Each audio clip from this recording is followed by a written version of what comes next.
Thank you, and welcome everyone. Beautiful Sunday morning. Got just a few announcements real quick. We've received approval as a vendor for Central Alabama's Pride Gathering, Sunday, June 9th. If you'd like to join us, please see either myself or Jesse. Love for you to come down for June 9th at Pride Day. We've got a booth set up down there. And calling all prayer chaplains and anyone interested in prayer chaplaincy training. We'd like to host a prayer chaplain training class during the month of May or June. Probably June now, since we're close to the end of May. Just please see Reverend Jesse about that if you're interested. And next Sunday, Trust Circle will be on Zoom only, not in person. And lastly, last week we cleaned up after service here, and I just want to thank Peggy, Kenny, and Cassandra for your help. It was greatly appreciated. Thanks, guys. Pride, June, I mentioned that. Sorry. Yeah, sorry. You were talking. I can't help but talk when y'all pay me to run my mouth. You should ask Lily. I actually talk in my sleep. I never stop talking. Unless I'm sick, then you'd be worried. And then I come back with more to say. That's all. Okay. If you will, take a deep breath and relax.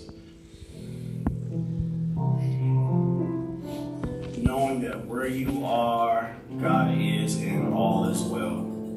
You don't have to force or coerce the presence of God. The presence of God is already here. In the words of Charles Fillmore, we simply allow our minds to become aware of the presence of God and the barriers that we have built up in our minds to turn off our awareness of God so that we can do the day-to-day stuff. We remove those blocks, those stumbling blocks through our powers of elimination, and we invite the presence of God to come from within and spill over out, to speak to us, to guide us, give us direction for life. We speak blessings on those that are on the way here and those that are tuning in online. We affirm in this moment and in this sacred space that Monday through Saturday is blessed, and we affirm that this service is blessed and prosperous. And so it is. Amen.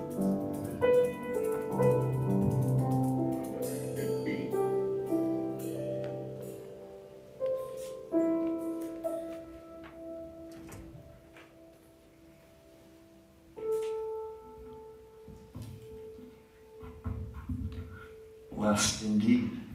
And I think that's, well, for me, I find that a place of refuge, if it's not within myself, coming here is what, well, frankly, allows me to not fall into total despair. When we look around at what humanity, the cruelty of what humanity is doing to humanity, to other species, the planet, and it really takes us being, I guess I could say, on top of our spiritual game to not fall into just total despair. I mean, I really have to work to not cry myself to sleep and think of all this suffering, but that is not what we are called to do, where we are called to be.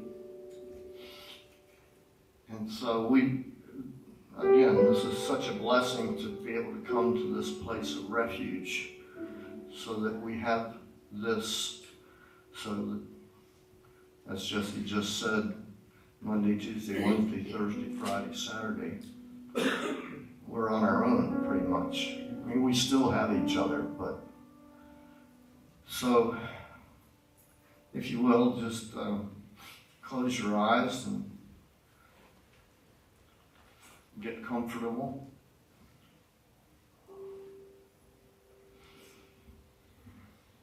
Pay attention to your breath. The Buddhists have an expression they call sentinels at the doors of perception. So if we can set sentinels at the doors of our ears, eyes, taste, smell, our senses and turn within, away from those, and try to replace your thoughts with other thoughts. And I'm going to read some ecstatic poetry. And I invite you not to just listen and think about what the words are, but feel into the ecstasy from where these words arise.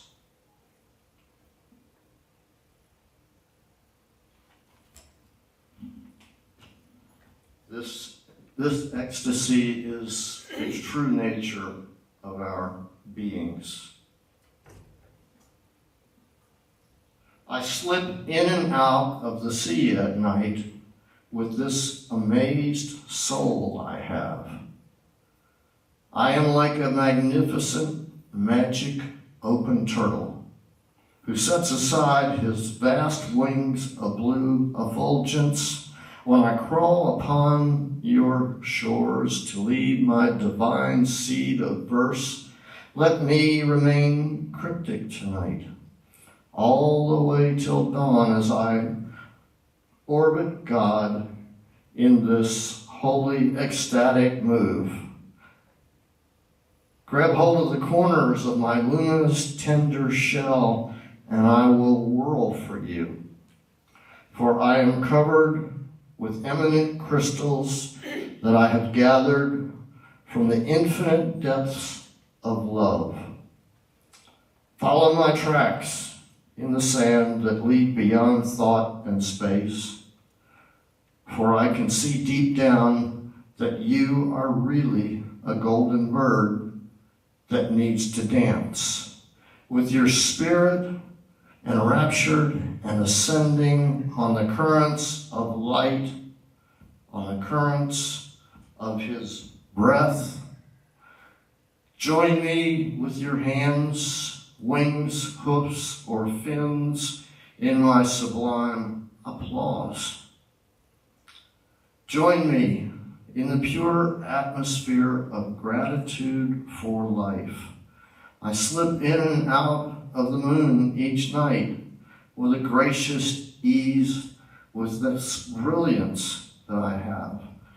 The beautiful friend, the exquisite one, sometimes steps from his invisible body and walks upon our shore so that we might see and know his radiance, tender shell. Her eminence crowns that the three worlds, oh, grab hold of them, the hem of his skirt as he spins this universe on an emerald dance floor. Cling to the transcendent elements in his glance as the beloved forever whirls her love. Oh, you, tender one, slip in and out of God at night, tied to his own amazed soul.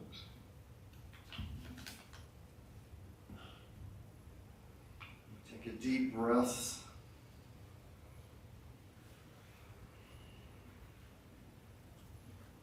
Feeling into this ecstasy.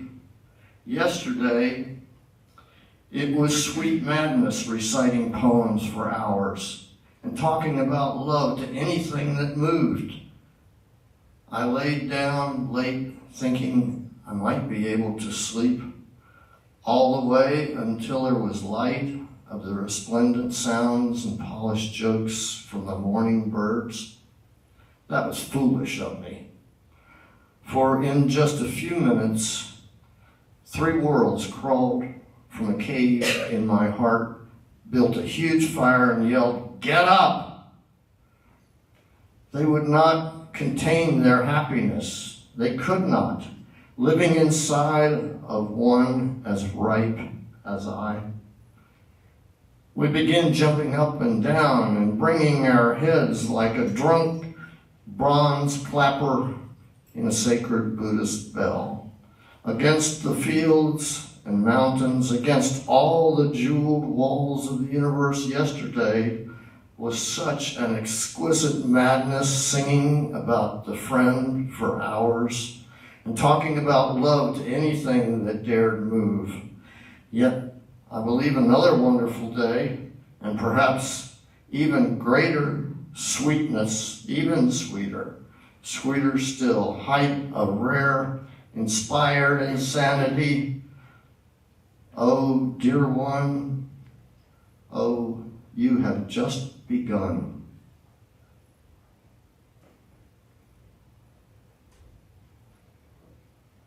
No one can keep us from carrying God wherever we go. No one can rob his name from our hearts as we try to relinquish our fears and at last stand victorious. We do not have to leave him in the mosque or church alone at night. We do not have to be jealous of tales of saints or glorious mass, those intoxicated souls who can make outrageous love with the friend. We do not have to be envious of our spirit's ability, which can sometimes touch God in a dream. Our yearning eyes, our warm, needing bodies can all be drenched in contentment and light. No one anywhere can keep us from carrying the beloved wherever we go. No one can rob our precious name from the rhyme of my heart, steps, and breath.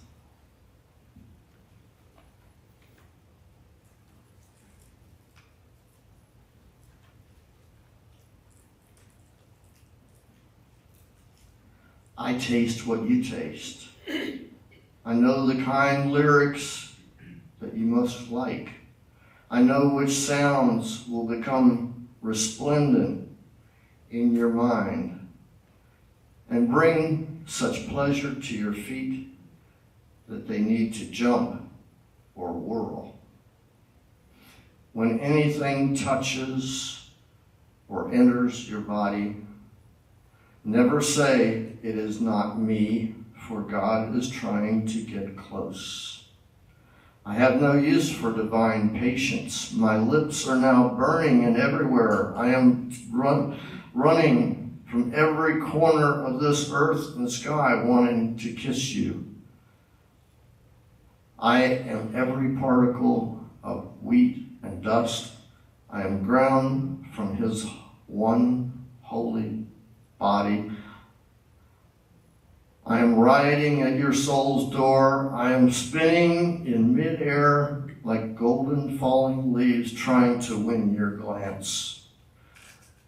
I am sweetly rolling against your walls and shores all night, even though you are asleep. I am singing from the mouths of animals and birds, honoring God's ancient promise, his need to let you know the truth.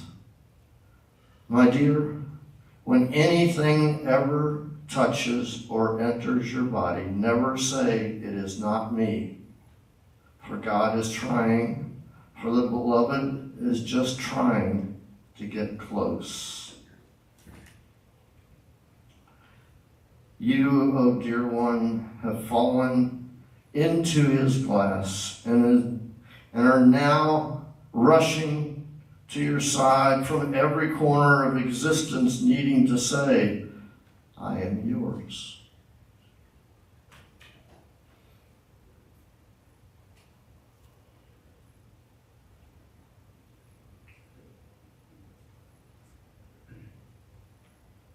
And when we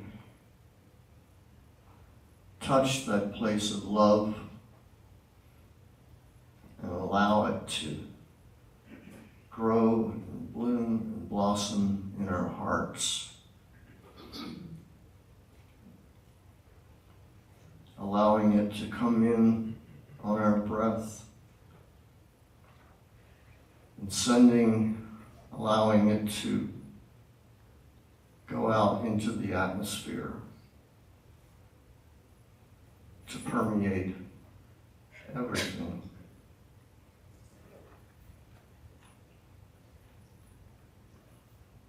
And the power of that love is infinite and can change the world. I want to end with a little story. In 1964, St. Augustine, Florida, there was a huge civil rights action. And it was the action that ultimately led to the passage of the Civil Rights Act. Because the white establishment, the Ku Klux Klan, reacted with such atrocious violence. And there was a sheriff named Haas Manussi. You imagine that name, Haas Manussi. And he was totally fierce. And he had his minions be as brutal as possible. And the demonstrators would come back to a church at night to regroup, repair, get first aid, and restore their faith in nonviolence, restore their faith in the power of love. And during that, one of the meetings at night, they came up with this song.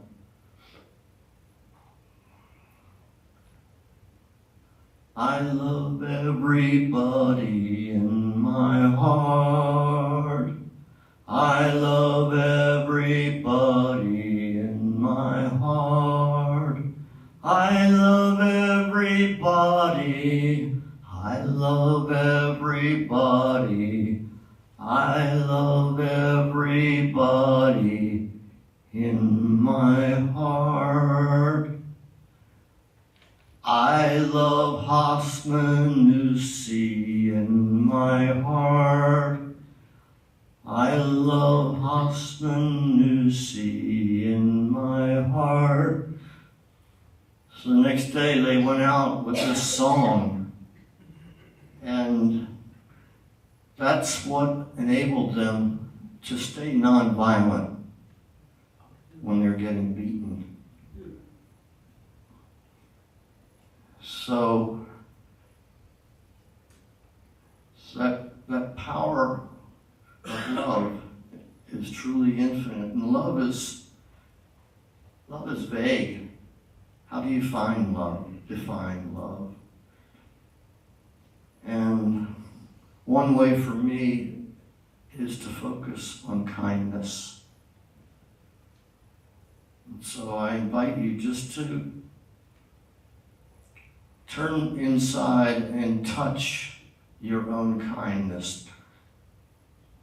Remember experiences of being kind, of accepting kindness. And it's this kindness that is the manifestation of our love. God bless you.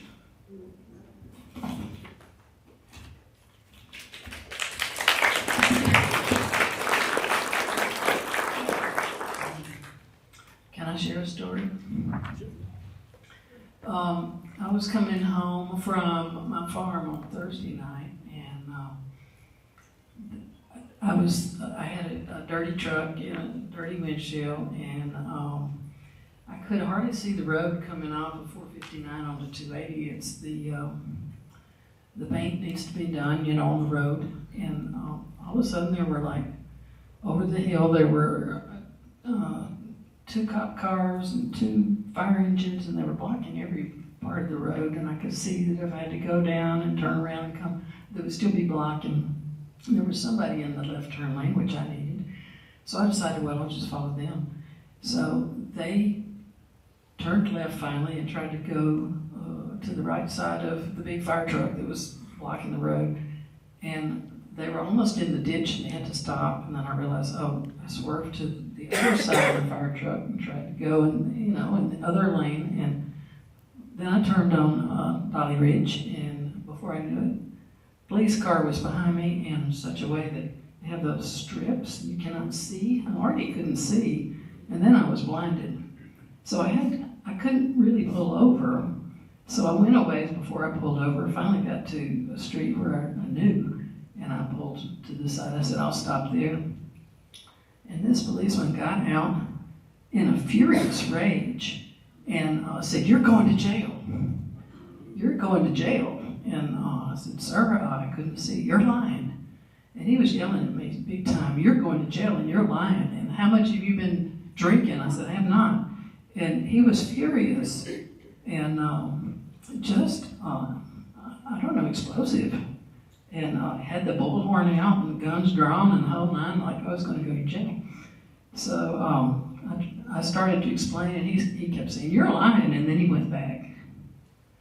And so I just sat there peacefully because I knew there was nothing he could do to me.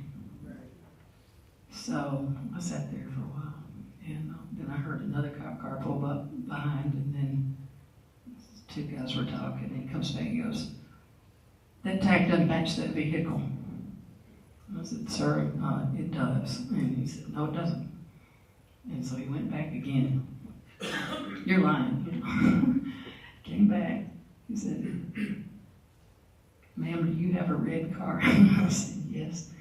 And he said, oh, well, your tags must be switched. So thanks to my partner, my tags were switched.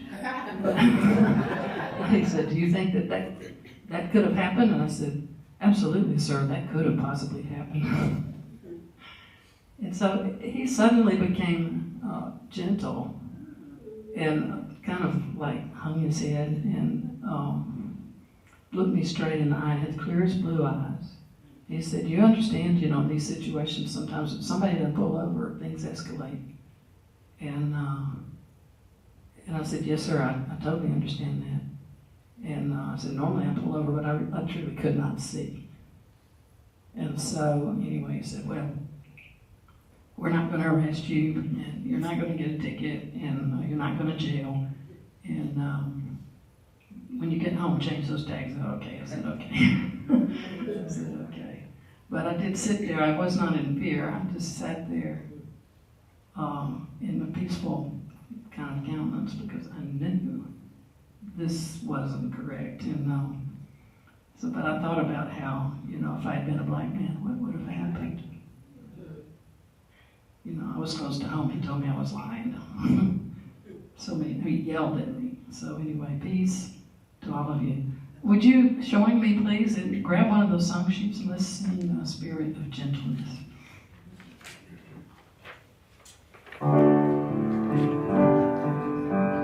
Please stand up and rock back and forth.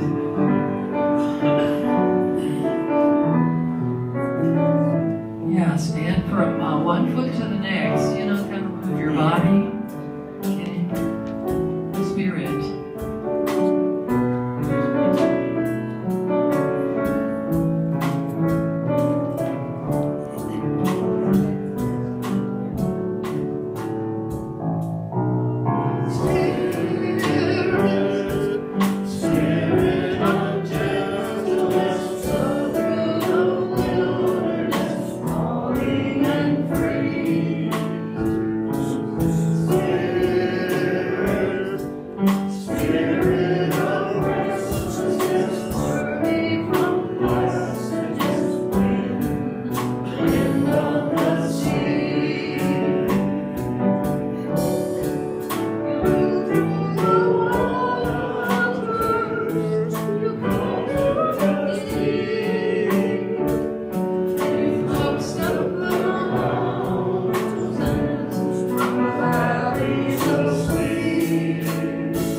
Same spirit without breaking that energy, if you will. Rest with me in this holy conclave of love and family that we have created here together. You will take a deep breath and join me in a special healing treatment just to plug back into this wonderful, peaceful, healing energy. In this space, utilizing your powers of elimination, take a big, deep breath into the nose. Release a divine sound of initiating the relaxation response, letting go of all negativity. For sacred text says that our God, our divine nature, is a consuming fire. It both keeps warm and it purifies. So vent out all of the stuff, the muck and the mire that's happened, the stuff that you've picked up from human nature and from all of our experiences of life. Let the God in you convert those coals into diamonds. In this sacred, blessed service, know in this moment you are safe, you are protected, you are loved, and you are free. And this atmosphere goes with you where you go. Meaning that where you go, you take God with you. Moses, take off your shoes. For where you stand, where you sit is holy ground. And know that I will be with you, even though you stutter, even though you stammer and may not know what to say. I will go with you. And I will be in your mouth, and when you can't speak, I will give unto you Aaron, and Aaron will be your prophet. Meaning that when I don't know what to do or what to say, there is an energy that will arise within me. In the words of the New Testament, Mary, the mother of Jesus, shh, whatsoever he says, do it. In this sacred space, if you will, just rest for a moment. Tune into the voice of intuition within your own heart, knowing that you are infinitely loved, infinitely guided, and infinitely protected no matter where you go, no matter what happens, no matter the situation that you find yourself in, that the presence of God goes with you. The presence of God feels with you. For at your deepest self, you are one with the presence of God.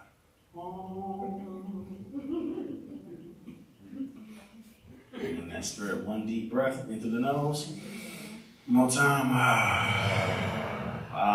It's the greatest affirmation that you could ever do.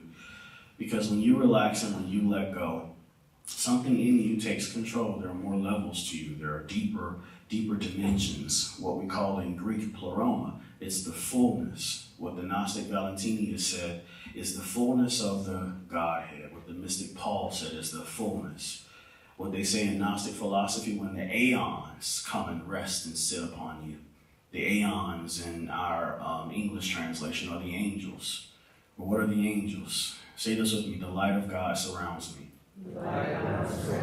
Light of God translated is Gabriel.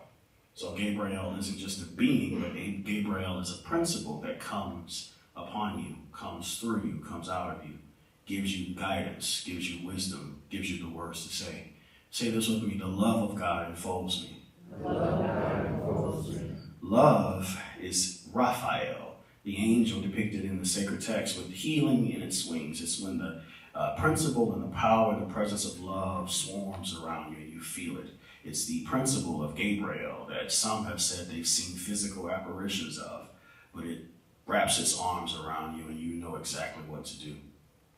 Now say this with me. The power of God protects me. Power of God is translated as Mikael or Michael, the archangel Michael, that wrestles against Lucifer, the bringer of light in the sacred text. But in Unity teachings, Lucifer, the bringer of light, the lucid one, is the natural mind, the natural instinct that gives us what to think for our own personal agenda, but other principles like Mikael bring courage and bring wisdom that says, my natural mind says to do this, but I'm going to wait and listen for God within. And then wisdom and intuition come. Let's say this with me, wherever I am, God is, and all is well. That allness is translated in the mystical text as Uriel. We call it the angel of the presence, which sits in sacred text, and you'll see it in the book of Revelation, guarding the throne of God with eyes upon eyes in its wings. It's the omnipresent nature of your spirit. It's a principle. Some of us experience as an apparition. Oh, I thought I saw an angel outside. Well, maybe you did. But it's the principle that you experience within when you just kind of know. Like we talked about in the meditations and in the sharing session, you kind of know what to do. You're not quite sure in your natural mind, but there's a knowingness in your heart. It's like you see it all. You see the big picture. You got eyes everywhere. You didn't hear the private conversations, but parts of you know. These are all principles and attributes that are allegorized in sacred texts, but they are all manifestations of what happens inside. So when you rest and know that you're in comfortable circumstances, safe spaces, and you embrace the fullness of your divine identity, you take all of this with you. You're protected in the front.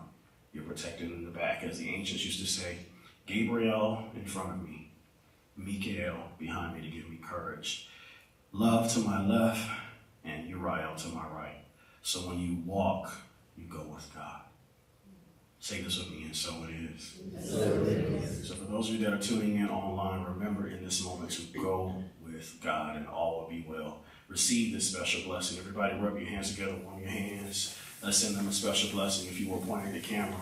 Say this with me, divine love in us blesses and multiplies all that you are, all that you receive. Know in this moment you are blessed, safe, and loved. And so it is. Our ministry is supported by partners like you. Remember to log on to unitybirmingham.org and click on giving. Moderators are standing by both before and after the service, so wherever you see this message on Facebook, YouTube, or our website, please like and subscribe. And if you are in the house and you are in need of prayer, we do have all of our prayer chaplains here, from Mother Sharon to Mother Jamie to all the rest of them, because it's like 5 people now. Put your hands together, and our brother in the back, if I miss somebody, dark to my head and not to my heart. We got so many now, I can't even name them, because this is like you got prayer everywhere. Say this with me, we're covered. Yes. And it's important to be covered and to be protected by prayer. I won't be before you long because time is already spent already. But as we wrap up our message series of the month on inner work, today's topic is spiritual maturity. Say this with me, spiritual maturity. And I want to give you some notes stuff. I'm going to give you a few words in different languages just because I want you to get a little bit of the history, because I want you to see your power. And I like for people, whenever they're listening, to not just take my advice, but go back and study. St. Paul said to study to show thyself approved unto God, a workman that needeth not to. We treat our own way of speaking. But I like for you guys to have the history, not to make my messages more academic, but I really want you to know what we're talking about. And so in spiritual maturity, it sounds rather dull and boring, but spiritual maturity is really all about knowing what to do with the God stuff you have. It's knowing what to do with it and then using it. It's when the fullness of God matures within us and it's no longer a baby sleeping. What the mystics used to say, the soul sleeps in beams of light. But at some point, the soul wakes up like Lazarus. Charles Fillmore said Lazarus is a depiction of the soul. It wakes up, and when it wakes up and discovers its true potential, then life really gets started. And for some of us, we're at different stages and different milestones of life. So don't feel bad if life is just getting started at 40 or at 50. Jesus said it like this, I have come so that you might have life and might have it more abundantly. Say this affirmation with me. I have come so that you might have life and have it more abundantly. And this I is the presence of God. We call it the Holy Spirit at times. But it's the dawning of awareness that happens time and time again. You get an aha moment. Every time you get those ahas, it's the dawning of a new I that's coming. Sometimes physically, as you are maturing and growing, sometimes your appetite changes. Sometimes the clothes that you used to wear, you change your style. Sometimes you change your beard styles. You come in with a haircut. You wake up in the morning and it's like, I just need a trim. I don't like this long hair anymore. Or you wake up and you say, I just need to make my hair longer. You just change on the inside. So spiritual maturity is really learning how the presence of God moves through the physical body. And then you discover the secret. The secret is imagination. Imagination is really where the presence and the power of God actually shows up the most. Because you discover, like with Charles Fillmore, what we think about, we tend to bring about. Thoughts do become things. And it's not wishful thinking, sitting around and imagining things and waiting to see if they happen. But there's a direct connection between the mind and the objective reality. I'll give you an example. Anybody bought a car recently? Or bought a car within the last few years? Yes, no, maybe so. Think about the time when you first got that car. Didn't you see it everywhere? It was like, everybody got this car. What is that? Scientists call it the reticular activating system in the brain. It's the way our brain functions and restores and encodes information. And it works the same way with God. If you focus on a particular thing, you will see it everywhere. And so spiritual maturity teaches us how to utilize this power. Your brain isn't bad. Your brain is the vehicle for consciousness, but the presence of God flows through the brain. So you're not limited to just your natural mind, but your natural mind is fascinating. The things that you can do, oh my God. The experiences that you can have and you discover through practices like meditation and many others as you mature in your spiritual path, that everything that you need is in the body. All of the experiences that you have, the altered states of consciousness are just you riding the waves of euphoria and riding the waves of adrenaline, minimizing cortisol in the body, and riding those oxytocin and serotonin waves until you blow up, until you explode, you leave the body, and you have all kinds of experiences, or you do them on a daily, and then you start to integrate them into your life. You recognize at times when you're dropping. Why are you so mean today? I don't know. Why are you so down today? I don't know. But when you think back a couple days ago, you won't want to hide because you had a really good day. So as you mature, you start to take care of yourself before and after the drop, so that the drop doesn't hit you as hard. You ride it out, and then you lift yourself up again. Say this with me. If I be lifted up, I will draw all things unto thee. So every time you lift yourself up, you draw. Through spiritual maturity, you learn that your lifting up state is your drawing power, right? So your job is every day that you get up, you imagine the kind of day you want to have. Because if you put that mind in your focus and you put that vision in your focus as a mature spiritual practitioner, and it has nothing to do with what religion you practice or what philosophy you believe in. It's all about works, which is why Charles Fillmore talked about practical Christianity. He wasn't so much talking about the dogma of Christianity. He was talking about doing something that actually works. So when you focus in your mind on the day that you want to have, on the experiences that you want to have, you tend to see those experiences everywhere. That's why Jesus said, knock, and the door shall be open. Because the doors that open to us depend on what we knock on. So we do what we can. When things come up that don't really match our day, we deal with them. But you take God with you. And then you get back on the path. Say this with me, get back on the horse. Get back on the horse. Things go wrong, get back on the horse. Breakups happen, get back on the horse. Divorce happen, get back on the horse. Get back out there and start dating. I don't know who I'm talking to today. Put some makeup on, put some cologne on, get back out there, get back on them apps. Get back on them apps. Get back out there and start dating. Now I'll get back to the message. When you lose a job, you lose a friend, you got to get back out there. You have to use this stuff, because if you don't use it, it festers. Did you know that even the presence of God festers? Jesus said it like this, and then I'll get to my main text. Jesus said that one of the greatest sins or mistakes is the blaspheming of the Holy Spirit. And we always thought it was cussing growing up. We thought it was using the name of the Lord in vain growing up. But actually, it's grieving your spirit.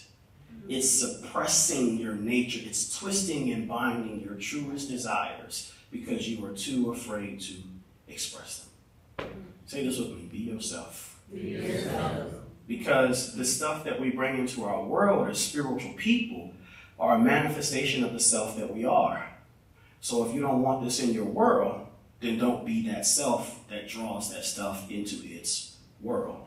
You be the self that you know you are. This is why we talk about so much about authentic self. So spiritual maturity isn't about not acting childish or acting like an adult. The Apostle Paul said, when I was a child, I behaved as a child, but when I grew up, I put away childish things, etc. We understand that. What we're talking about is getting in touch with who I am in God and who God is in me. Your quirky self, your idiosyncrasies, the parts of you that you don't like, God lives in all of those too, not just in the good parts. So when I embrace all of who I am, then all of who God is comes through. C. Allen Anderson, the wonderful Unity New Thought mystic, said this, and I said this all the time. It's a powerful quote. He said that you are exactly where God was when God became you. Say this with me. I am exactly where God was when God became me. So mistakes of the past, they're okay. They're forgotten. They're forgiven. Because forgiveness is me letting go so that I can breathe. It's not excusing the people. It's not excusing the things, but it's me letting go and moving on. And when my mind takes me back, it's moving on, moving forward, pressing toward the mark of the highest calling, which is in Christ, which is in my Christhood, my divine nature. So I'm focusing on that. I'm focusing on my spiritual life, is the affirmation. Spiritual maturity brings that into your awareness, and it asks you, what do you want? You've been given a life. Things have happened. Some of us have been really handed a life. We don't know how we got pregnant. It just happened. We don't know how we got married. It just happened. We don't know where these people came from. These folks calling us grandma, mom, auntie. It's like, I don't even like you.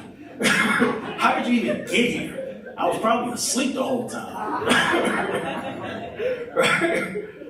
But when you wake up, when awareness kicks in, when the dawning of awareness happens in your heart, it has nothing to do with age. And I want to tell you, mystically, it happens periodically because as we age, everything shifts. We move in our awareness and our experience and our relationship to various planets. When Saturn returns, any astrologers, when Saturn returns back for you, every 7, 15, 24, whatever that number is, and sometimes it's 40, sometimes it's 50. We call it getting older, getting over the hump. You know that when you change gears, when you walk outside and you can tell the temperature based on your kneecaps, that barometric pressure in your knees, you can feel all of that. Those changes happen. That's when something new is coming in.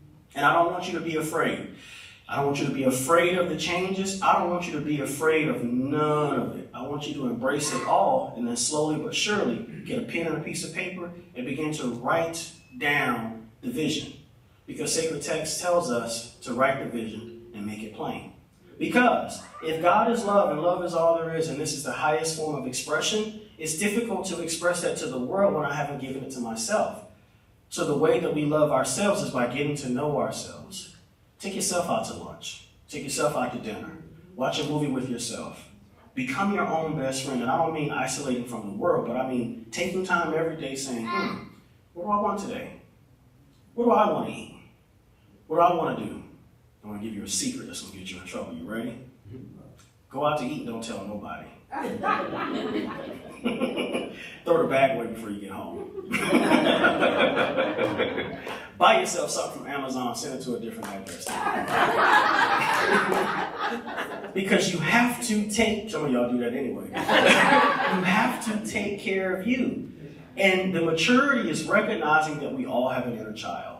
We all have something that we need taken care of, and we can't love properly when we're not doing that for ourselves. Then you got plenty of love to give, because I take care of me. And if I think I'm about to run out, that's all right. I'll take care of me later. I'll go on down the street and I'll make sure that I give me way more than I ever give you. And it's not selfish, it's just making sure that your needs are met. And this is how the hand of God extends out to the world and how it extends back into us. And the Apostle Paul, in the last 3 minutes that I have, dealt with this fact in the book of Ephesians. Because as the Apostle Paul is penning this letter to the Ephesian church, more than likely he was probably in prison. Like a lot of us, we don't physically go to jail. We get in prison in our own mind because it's hard to get out. You know, sometimes it's just hard to get free and to get loose. But the Apostle Paul says that one of the greatest things that we can do in order to get along and to express this stuff that we're talking about is to first do it here. Say this with me. It starts at home. In the 5th chapter, that first verse, he says that to kind of wrap all this up, we have to at some point recognize that we are one with God and we are one with love. And by nurturing and by protecting this love, we're able to both accept that unity, find that wholeness within ourselves, and then express it in the world. In other words, Paul encourages us to be like God. Be like God. In fact, chapter 5, verse 1 says, be ye imitators of God. Now, real quick, this is the meat and potatoes. Depending on what translation you read, that word imitators is followers. But in the Greek, I want you to say this with me. Genestai, mimesis, tuteo. Mimesis means mimic. So Paul encourages us to be so much like God that we nourish ourselves, we take care of ourselves, we are full completely on the inside, so that when we emanate, when we express, we're expressing from fullness and we're not expressing from brokenness. Because you know what that's like. Someone tries to give you a hug, but they really ain't got it in the tank. They try to talk, but they really ain't got it, just no words. We got to take care of ourselves, y'all. We really do. And really it starts by becoming aware of one of who we are and nurturing it. Last couple points before I finish up. Unity teachings really help to solidify this spiritual maturity in their 5 principles. Everybody say these principles with me. God is. I am. I think. I pray. I live. Some sort of practice that wraps you into those principles really helps you to nurture all the cracks and crevices where fullness isn't quite there yet. And it's okay, we all have them. Even though you can't see them on the surface, we all have them. And God knows the Apostle Paul, who's the main character in my message today, had a lot of them. He had so many that we're not even sure if half the writings that he wrote were actually his. Some of them might have actually been other people who were followers of him, right?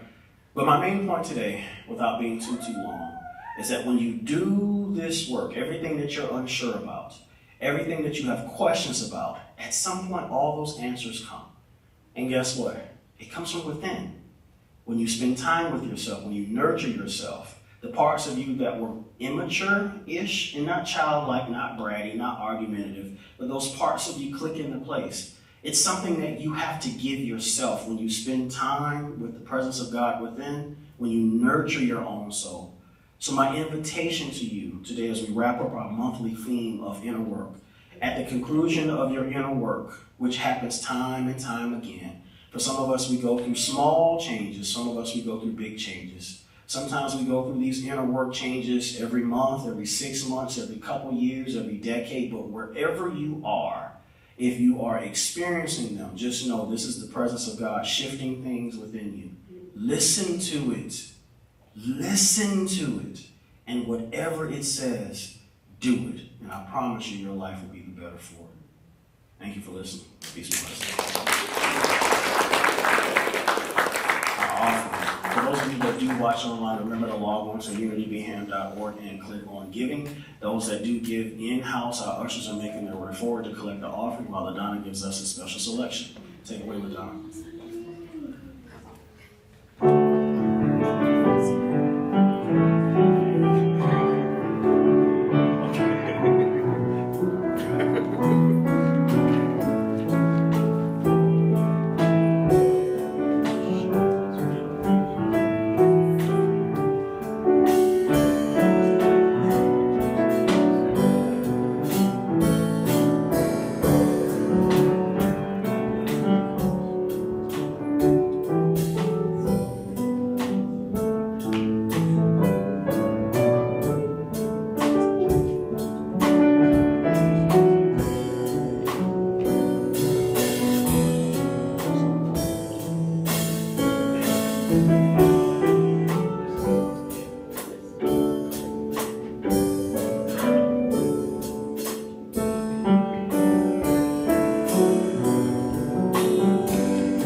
bless this offering. Affirming it will be used for the building of this ministry. We bless the givers.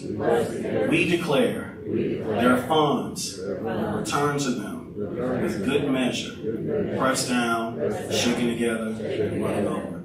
And so it is. Put your hands together for yourself. We all stand for Let There Be Peace on Earth.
Prayer of protection.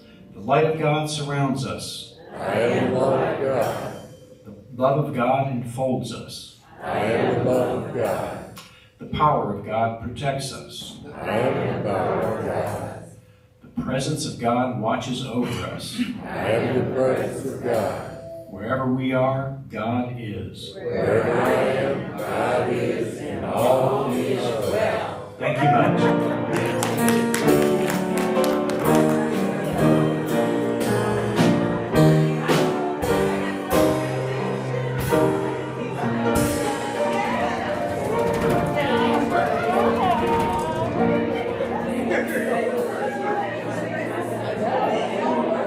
Oh, that was